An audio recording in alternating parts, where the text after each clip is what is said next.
This topping is gonna blow your mind. Even Chris doesn't miss the meat in this dinner. Hi, I'm Nikki. Welcome back to our kitchen, where we show you how to make delicious, family-friendly recipes.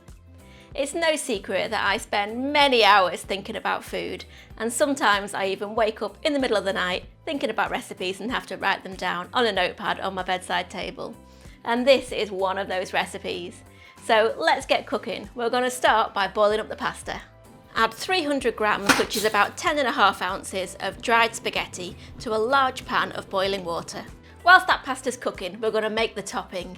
And my thought here was that instead of using boring old breadcrumbs, we're going to take this to a whole new level by whizzing up a whole garlic bread. So rip a garlic baguette into large chunks and pulse in a food processor until you have rough breadcrumbs.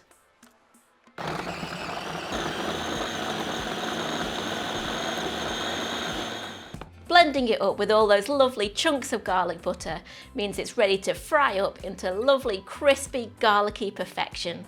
Heat 1.5 tablespoons of olive oil in a large frying pan or skillet. Add the garlic breadcrumbs and fry for 3 to 4 minutes until golden brown. Make sure you stir it regularly to stop the breadcrumbs from burning. Remove the breadcrumbs from the pan and place in a bowl. A couple of minutes before the pasta's ready, we're going to heat 1/2 tablespoon of oil in the large frying pan.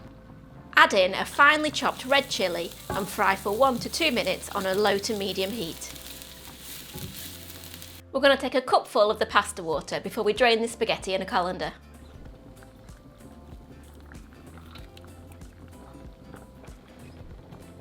Place the drained spaghetti in the frying pan with the chillies, along with a good splash, about 4 tablespoons, of that reserved pasta cooking water.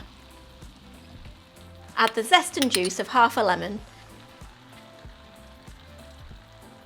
50 grams or 1/2 cup of grated parmesan, 2 tablespoons of fresh parsley, and 1/4 teaspoon each of salt and pepper.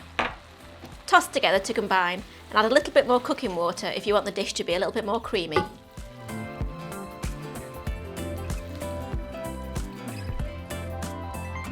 Stir through 3/4 of those cooked breadcrumbs and then divide between 4 bowls.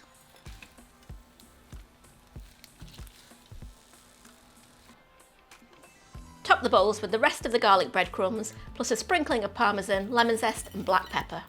That's my super tasty garlic bread spaghetti ready in 15 minutes. And if you wanted to take it up another level, why not try making your own pasta?